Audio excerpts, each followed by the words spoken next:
You know, one of the biggest things that we struggle with when we read the Bible is trying to understand how it all fits and how the Bible is supposed to make sense to us today as ordinary readers.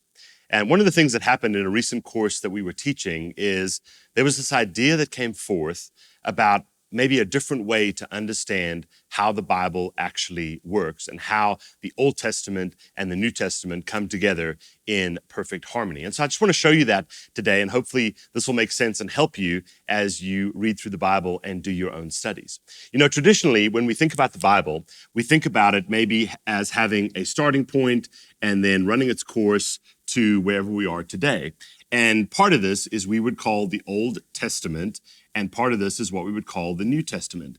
And there's these events or different things that happen throughout Scripture that lead us, and that Scripture moves from one end to the other. Now, actually, testament's a bad word. It really should be more Old Covenant and New Covenant, because sometimes otherwise we make the mistake of thinking, well, there's this angry God in the Old Testament, and then there's this grace-filled God that has this attitude change in the New Testament.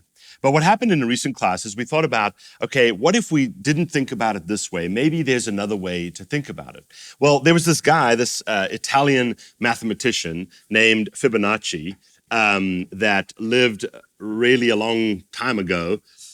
And he discovered this mathematical form, that the sequence that seems to be present in a lot of things today. Now, you actually know this without knowing it, and as I explain it, hopefully it'll make more sense. But his basic premise was that everything that comes after happens because of what preceded it. And I think we believe this is true, that everything has an origin point and things grow from that origin point. And so he started and he said, okay, if something starts with 1, then the next thing that will come has to reflect what came before. So if it was a number sequence of the previous 2 things, now obviously there's only one number here, but the next number would be 1. And then if you took the sum of these 2 numbers, the next number would be 2. And then if you took the sum of these 2 numbers, the next number would be 3. And then the next number, now this is where it starts to change, right? It'll become 5. And then the next number would become 8. And then the next number would be 13 and 21 and so on and so forth in this eternity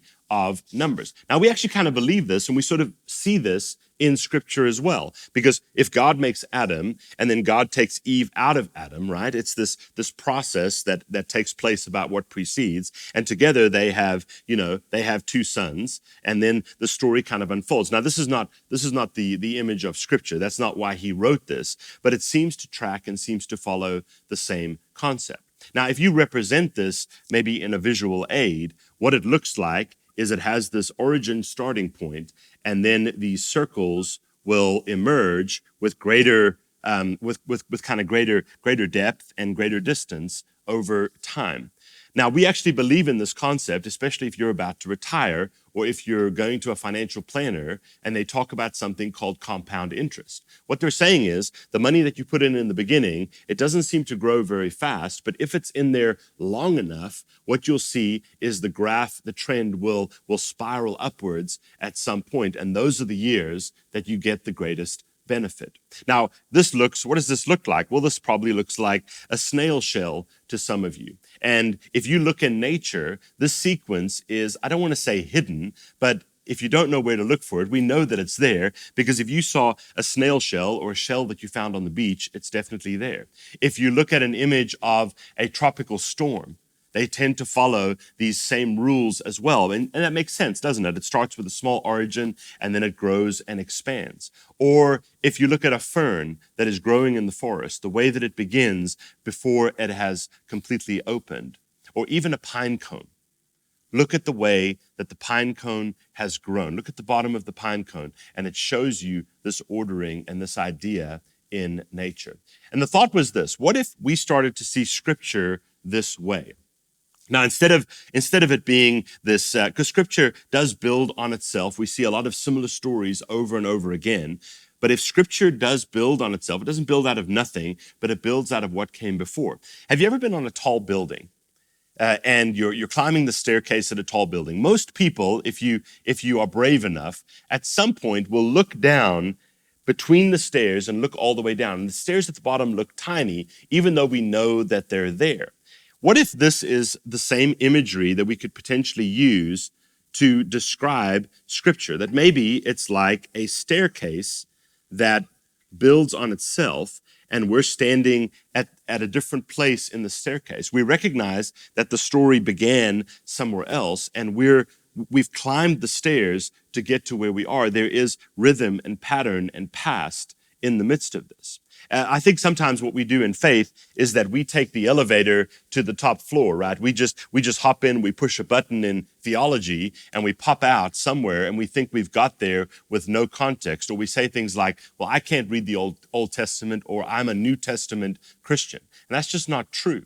Because Scripture, if we talk about creation, let me use a different color here. If we talk about creation, maybe the creation story is right down here at the bottom in the beginning.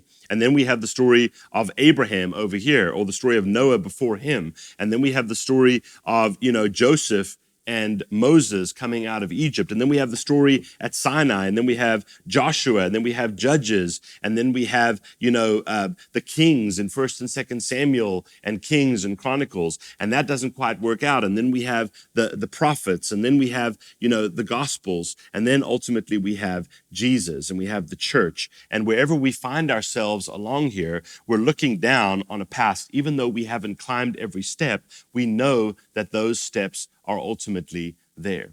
Maybe another way, instead of seeing it just like this, instead of just seeing it as a timeline, maybe what we have to do is then take this and extrapolate that out to sort of say, okay, here's, Adam and Eve, and then there's Noah, and then there's Abraham, and then there's Moses, and then there's Joshua, and then there's Judges, and then there's Kings, and then there's prophets, and then there's all these things.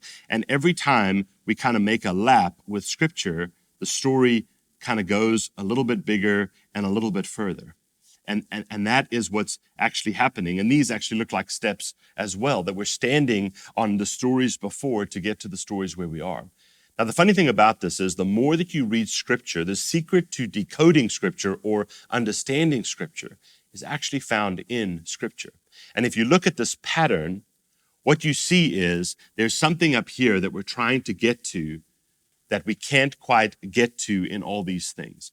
I would argue that what we're trying to get to is to Messiah, that people are never going to get us there, and it is only through the combination of God becoming human in the incarnation, as we call it, that can actually allow this to make sense. At the end of the story, Jesus says, "It is finished," at the end of the crucifixion. And that's not just a moment where he is saying, "I'm dying."